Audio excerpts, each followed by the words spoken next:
სამხედრო საათს ახლა ამ წუთებში ჯერაც 28 თებერვალია და წუთი-წუთზე დადგება გაზაფხულის პირველი დღე, პირველი მარტი და უნდა მომისმინოთ ყურადღებით ცოტა ხანში ამოქმედება, რამდენიმე დღეში, რამდენიმე ხანში ამოქმედება კიდევ ერთი რუსული და რეპრესიული კანონი, რომლის მიხედვითაც, რომლის თანახმადაც თუ მაგალითად ირაკლი კობახიძეს, აი პრემიერად რომ მუშაობს, იმ კაცს ვუწოდებ მე ძალად ფსევდო de facto ვითომ არალეგიტიმურ ბანდიტ რა გინდა რა ან ვინ გინდა რა პრემიერს ან სხვა მაგვარი მსგავსი ეპითეტებით შევამკობ მე სისხლის სამართლის წესით დავიჭები სწორედ ამ თემაზე.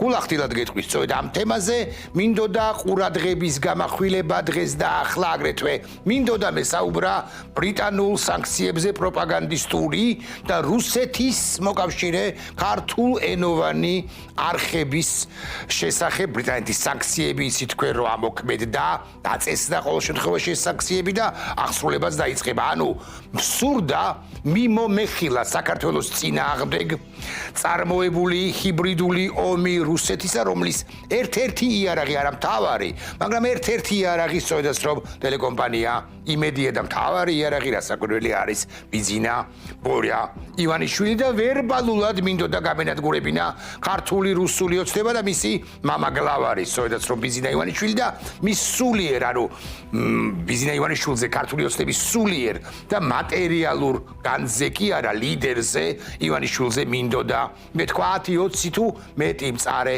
სიტყვა მაგალითად იმაზე რომ ის ამბრა ზურასავით სწორედაც რომ ამბრა ზურასავით გადაეპარა პროპაგანდისტურ არხებს მაგრამ აი მაგალითად იმაზე მინდოდა მელაპარაკა რომ გუშინ ჭორვილალიდან კი არა აბასთუმრიდან ჩამოვიდა რამდენი ხანი არ გამოჩენილა ასპარეზზე კამერების წინ და ჩამოვიდა და რამდენადაც ძალიან უჭირს ქართულ ოცნებას თავად მიიღო მონაწილეობა პოლიტსაბჭოს თუ მთავარი საბჭოს თუ რაღაც საბჭოს თუ რაღაცა მოკლედ ამ რაღაც პარტიულ რაღაც ღონისძიებაში მაგრამ ამაზე ლაპარაკი არ გამოდის ვინ მაცადა მეთქი ვიტყვი ახლა ასე მომზადებული კი მქონდა ტექსტი ამერიკამ და ისრაელმა არ მაცადეს და ერთობლივი სამხედრო ოპერაცია დაიწყეს ირანის აიათოლა ალი ჰამენეის რეჟიმის წინააღმდეგ ოპერაციას ჰქვია ლომის ხრიალი და ჩემი ნალოლიავები ტექსტი ბიზინა ივანიშვილზე ბევრი სიტყვა პასაჟები აქცენტები מחვილები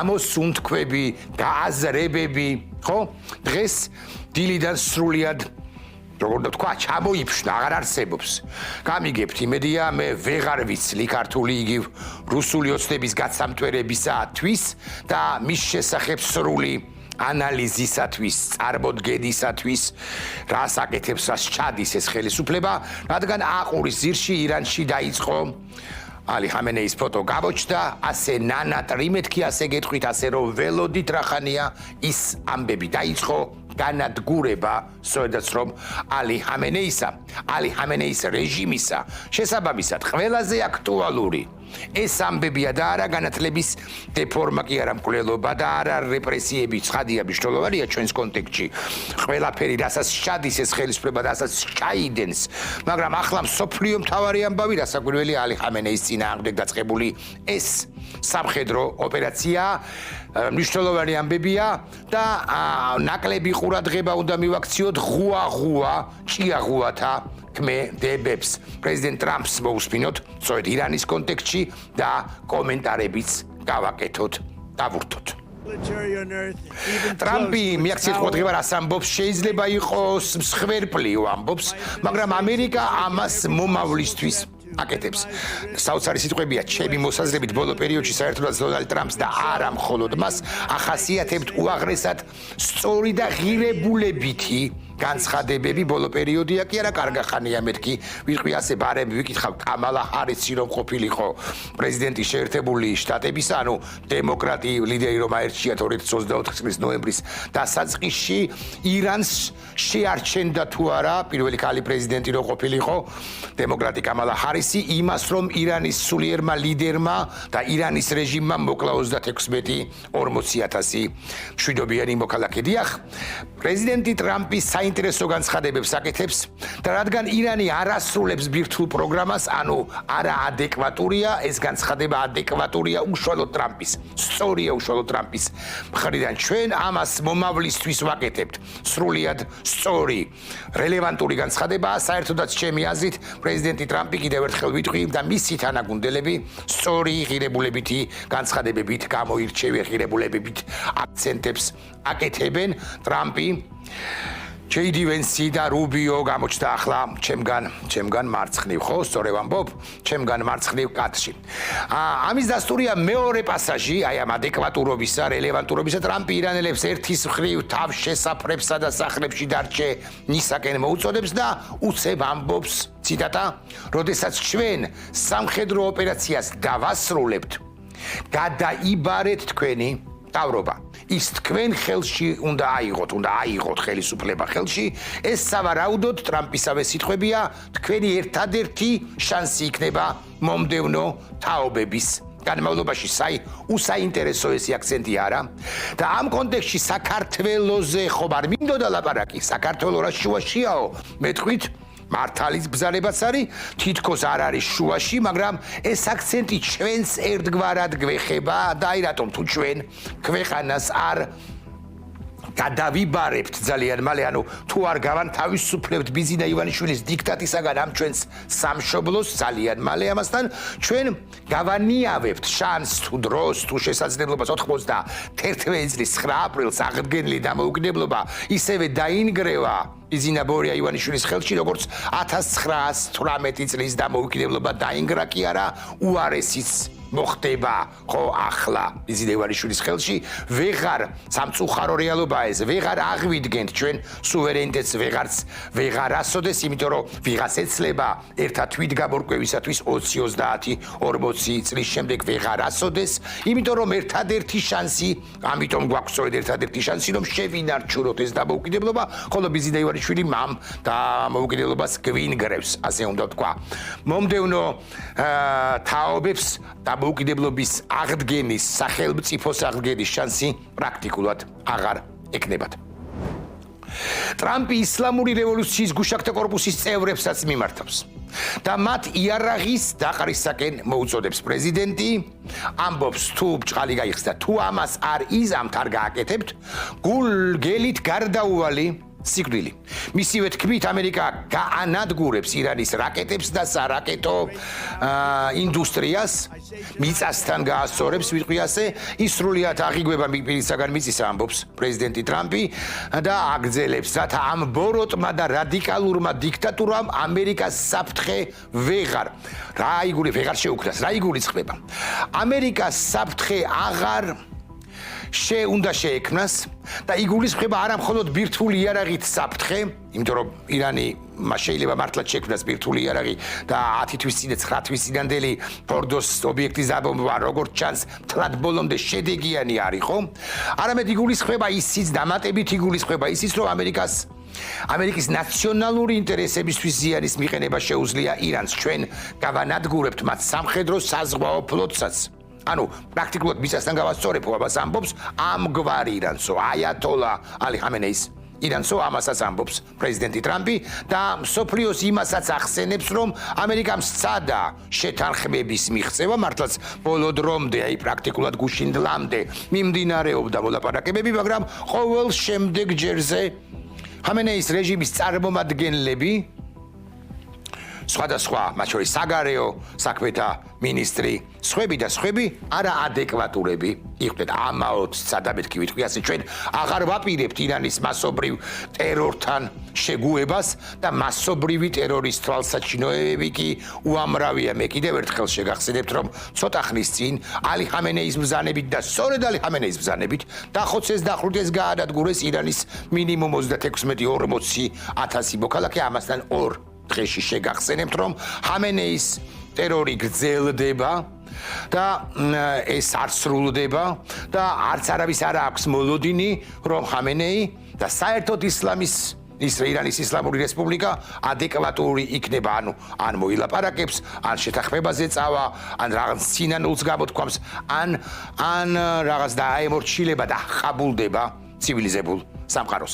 ცივილიზებულ სამყაროსთან მეტნაკლებად კი არა, მეტად დალაგებულია პირი, რომლის სინქრონსაც ახლა შემოგთავაზებთ, რეზა ფეხლევი, შახის შვილი, 79 წელს გამოგდებული შახის შვილი, საგულისხმო სიტყვებს ამბობს.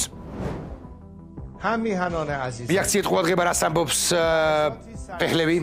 ზოგს პასაჟს გავუყოფთ თქვენის დებათვით, რომ ამერიკის შეერთებული შტატების ოპერაცია არის უსაინტერესო ესი სიტყვა ჰუმანიტარული. ვიმეორებ, ჰუმანიტარული ინტერვენცია და მისი სამიზნე არის ისლამური რესპუბლიკის მკვლელი მანქანა ისლამური რესპუბლიკისა და არა ქვეყანა ან ირანის დიდებული ხალხი. ჩვენ ისიც უნდა ვიცოდეთ ჩვენს კონტექსტში, ჩვენთვის არის მკვლელი სახელმწიფო და მტერი და გახანგრძლივებული მტერი რუსეთი, აქ ეს ბანერი გამოჩნდა კიდეც.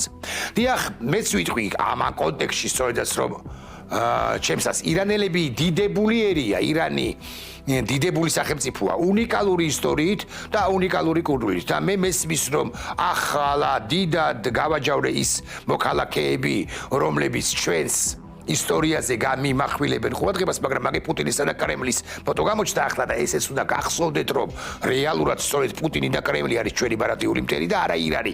ირანი არის მტერი მოწინააღმდეგე წარსულში, მტერი მოწინააღმდეგე ისტორიაში. ის ისტორიაა და მეორე ისტორიაში არსებულ მტრებზე არ უნდა ვამახვილებდეთ ყურადღებას მით უმეტეს 21 საუკუნეში. ჩვენ არ უნდა ვამახვილებდეთ ყურადღებას, არამედ უნდა ვსაუბრობდეთ სწორედ დღევანდელობაზე, დღეს არსებულ ერთადერთ მტერზე. რუსეთზე, რომელიც დღეს და ახლა ივანიშვილის ხელით, დამატებით გვინგრევს სახელმწიფო ებრიობას. ვიდრე რუსეთიდან, მათ შორის ლოთი მედვედევის მიერ გაკეთებულ პირველ შეფასებაზე გადავიდოდეთ, ის ფეხლებს არ აფასებს ზოგადად პროცესზე საუბრობს ეს პახმელიაზე მყოფი კაცი. მანამდე ისევ რეზა ფეხლევის ორი აქცენტი გავიხსენოთ და აღვნიშნოთ. ის ამბობს, გამარჯვებას მაინც ჩვენ, ანუ ირანელები მიაღწევენ, მაინც ჩვენ მივაღწევთო, სწორედ ჩვენ ირანელი ერი დავასრულებთ დაწყებულ საქმეს ამ გადამწყვეტ ბრძოლაში და კიდევ ერთი პასაჟი ფეხლევი ამბობს მსურს, რაც შეიძლება მალე თქვენ სგვერდით ვიყო, რათა ერთად დავიბრუნოთ ირანი და აღვადგინოთ იგი. და ახლა მე ცოტა სკეპტიკურად გავხირავ თქვენის დებართვით ამ პერსპექტივას, მე ვიცი, გულახდილად გეტყვით, ვჭრეთ, როგორ დასრულდება ოპერაცია ლომის ხრიალი. ვჭრეთ, მეთქი აკითხაით, რომ რაღაცა დაიწყო, დასრულდება ალი ხამენეის, ან გაგდებით მოსკოვში, ბაშარ ალ-ასადის გვერდით, ან განადგურებით. ის იქნება მაგალითად ასადის კარის მეზობელი, იანუკოვიჩის კარის მეზობელი. მაგრამ ბოლომდე დარწმუნებული არ ვარ, რომ რეზა ფეხლევი გადაიბარებს მომავალ ირანს, რომელსაც ურთულესი მდგომარეობა ექნება უთუოდ. აქვე ვიტყვი, რომ პრეზიდენტი ტრამპი ოპერაციას მარალაგოდან აკვირდება, პრეზიდენტი ტრამპი ცალკეა და კანონის შესაბამისად ვიცე-პრეზიდენტი ჯეი-დი ვენსი ცალკე, თურმე კი არა ვიცით ყველამ, ალბათ ვიცით, რომ შეერთებული შტატების კანონმდებლობით არის განსაზღვრული, რომ ერთ სივრცეში არ უნდა იყვნენ უმაღლესი მთავარსარდალი და ვიცე-პრეზიდენტი. ახლა მედვედევზე, უფრო ზუსტად რუსეთზე, რუსეთის რეაქცია რუსეთიდან იყო ამგვარი, ლოთი, მედვედევი გამოვიდა და თქვა, მშვიდობის მყოფელი ისევ თავისას შვებაო, ამერიკის შეერთებულ შტატებზეა საუბარი და მოლაპარაკე მხოლოდ საფარი იყო, აი ფორმალობა იყო. ეს ყველა ვიცოდითო. მას ვის უფრო მეტი მოთმინება აქვს, რომ მტრის სავალალო დასასრულს დაელოდოს. შეერთებული შტატები მხოლოდ 249 წლისა მედვედევის განცხადებით და სპარსეთის იმპერია კი 2500-ზე მეტი წლის წინ დაარსდა. ნახოთ რა მოხდება დაახლოებით 100 წელიწადში რუსულად უპასუხებდა კაცი. მაგრამ რუსულად არ უნდა ვუპასუხოთ და არ ვიცი თუ უთარგმნიან ქართველები მუშაობენ მასთანაც და ეს უნდა გავაგებინოთ როგორმე, ეს არის ჩვენი ყველას ამოძახილი. რა მოხდება დაახლოებით 100 წელიწადში? მე გავცემ პასუხს. ასეც 100 წელიწადში კი არა, 10 წელიწადში. აი 10 წელიწადში 2026 წელს. თუ ასე გაგრძელდა სიკვდილის იმპერია, ბოროტების იმპერია და საერთოდ ბოროტების ღერძები მსოფლიოში აღარ იარსებებს. მათ შორის არც რუსეთი, ასე უნდა თქვა, ამ სახით. და აქვე შეგახსენებთ იმას, რაც მედვედევთანაცაა ერთგვარ კავშირში და მაგალითად ირაკლი კობახიძესთანაც 2 დღის წინ ვიმეორებ 2 დღის წინ კონგრესმა შეერთებულ შტატებში მოუწოდა ადმინისტრაციას რომ ამ უკანასკნელმა გამოიძიოს საქართველოში ჩინეთის, ირანისა და რუსეთის გავლენები. სხვადასხვა ეს უნდა იყოს ბიზინა ივანიშვილის ბანდა პარტიის პოლიტსაბჭოს განცხადებაში მორიგი ანტიამერიკული, ანტიტრამპული განცხადებების პასაჟების მიზეზი. იქ ერთის მხრივ ისინი გადაეფარდნენ ამბრაზურასავით იმედს, თქვა ეს რომ აი ჩვენ დავიცავთ იმედს თავისუფალ მედიაზე შეტევას არ დაუშვებთ, თითქოს მართლა თავისუფალი იყოს. იმედი და არ იყოს ჰიბრიდული იარაღის ელემენტი თუ მექანიზმი ჩვენს წინააღმდეგ.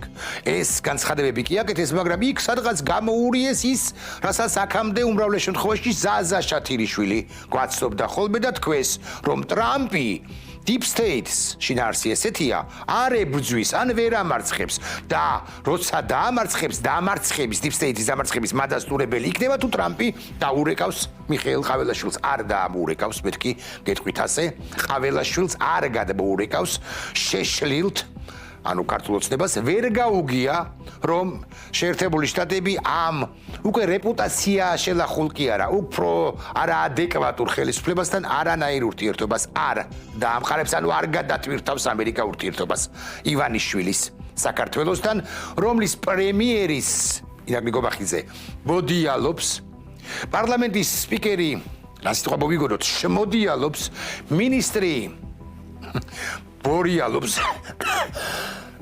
ხოლო ministris მოადგილე კი 11 თებერვალს ალი ჰამენეის მოწყობილ ღონისძიებაზე გამოდის და ირანს ისეთ სიყვარულს ეფიცება, როგორი სიყვარულითაც არ შეუფიცავს საკუთარი მეუღლისათვის.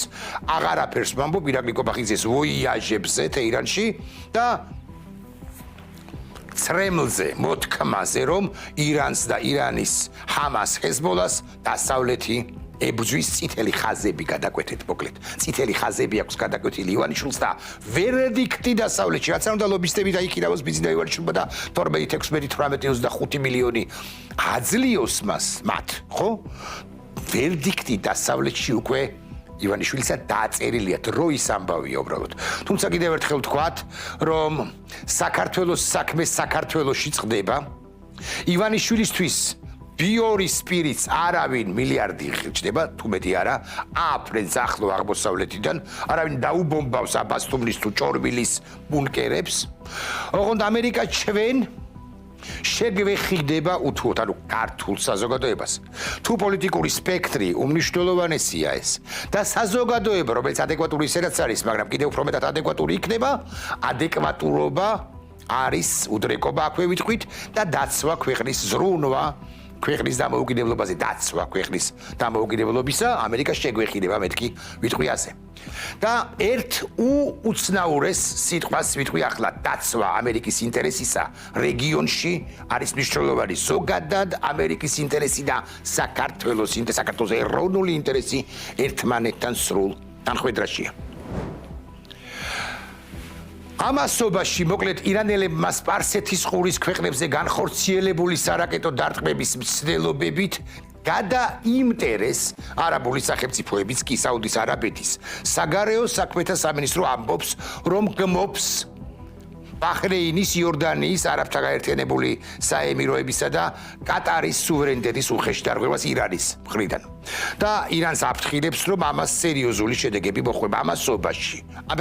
ამერიკის 12-ზე მეტი სამხედრო ხომალდი იმყოფება ახლო აღმოსავლეთის რეგიონში ირანის წინააღმდეგ მიმდინარე ოპერაციის მხარდასაჭერად, მათ შორის ავიამზიდები აბრაამ ლინკოლნი და ჯერალდ ფორდი, აგრეთვე რამდენიმე საესკადრო ნაღმოსანი და სანაპირო ზონის ხომალდები, რომლებიც ორმუზის სრუტესთან და არაბეთის ზღვებში არიან დისლოცირებულნი.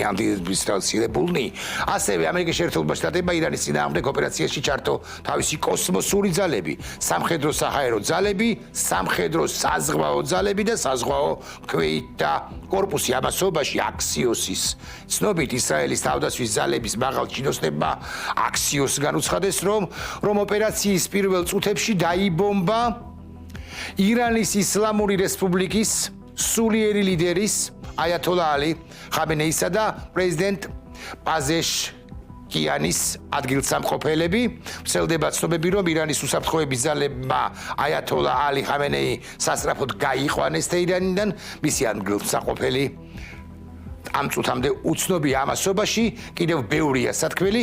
მე რაც გითხარით, ახლა მართლა ბოლო ცნობებს ჩავხედოთ და ამასაც მოგახსენებთ და გეტყვით, რომ ყველაფერი საბოლოო ჯამში კარგად იქნება. აი ბოლო ცნობები, მაგალითად, ირანის ბალისტიკური რაკეტის ნამსხვრევის ვარდნისა და აფეთქების ეპიკური მომენტი ყატარის დედაქალაქში ჩამოვარდა ეს ირანის ბალისტიკური რაკეტა. ამასობაში საუდის არაბეთის სამეფომ გამოაცხადა, რომ უერთდება ირანის რეჟიმის წინააღმდეგ ისრაელის მეთაურობით განხორციელებულ შეტევებს. ამასობაში თურქეთის ბარემ ვიტყვი, რომ ადეკვატურ განცხადებებს აკეთებს. გავცდეთ ამ ახლო აღმოსავლეთის ამბებს. შეერთებული შტატების ავიაგანმანადგურებელთა იერიშების შედეგად ირანის ბალისტიკური რაკეტების გამშვები კომპლექსები ნადგურდება ქალაქ ხომეინში, თეირანის სამხრეთ აღმოსავლეთით. ისრაელის საჰაერო ძალები აქვეყნებენ კადრებს ავიაგამანადგურებელთა დარტყმის შედეგად დასავლეთ ირანში ისლამური რევოლუციის გუშაკთა კორპუსის ერთ-ერთი სამხედრო ბაზა დაიბომბა და ასე შემდეგ. მედვედევის თაობაზე გითხარით. ისრაელის მიმართულებით ირანმა ბალისტიკური რაკეტები კი გაუშვა, მაგრამ მაინც და თეთრი სახლი კი ამასობაში Fox News-ი ავრცელებს ამ ინფორმაციას.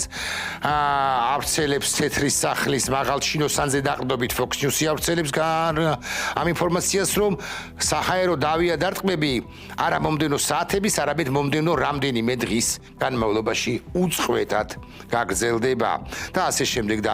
კიდევ ერთი ამბავი, ისრაელის თავდაცვის ძალების შეფასებით ისლამური რევოლუციის გუშაკთა კორპუსის სახმელეთო ჯარების სარდალი მუჰამედ აკპური და თავდაცვის მინისტრი აზიზ ნასირზადე სავარაუდოდ არიან ლიკვიდირებულნი და ასე შემდეგ. მოსკოვის რეაქცია ექნება ამ ყველაფერზე. თბილისი რასაკვირველია დადუმდება, ოღონდ უნდა გვახსოვდეს, რომ ალი ხამენეის, ისევე როგორც პუტინის სტრატეგიული მოკავშირე ამ ჩვენს ქვეყანაში არის ბიზინა ივანიშვილი, რომელიც უთუოა, აბასთუმანში დაბრუნდა ჯერ ერთი, მაგრამ უთუოა, რომ ძალიან ნერვიულობს იმასთან დაკავშირებითაც ფართო გაგებით რეგიონში ხდება, იმიტომ რომ სუსტდება რუსეთი, მისი თავარი და ერთადერთი საყრდენი ყველგან და სუსტდება მათ შორის რეგიონში და ბიზინა ივანიშვილი წესით უნდა გრძნობდეს, რომ ადრე იქნება თუგვიან ხუჟი მარხუჟი, ასე დავიწყე თავის დროზე მე ჩემი საავტორო გადაცემა კონტექსტი, რომელიც დღევანდელი კონტექსტი დასასრულს უახლოვდება. ხუჟი მარხუჟი მისი კისრის გარშემოც ვიწროვდება. ნახვამდის.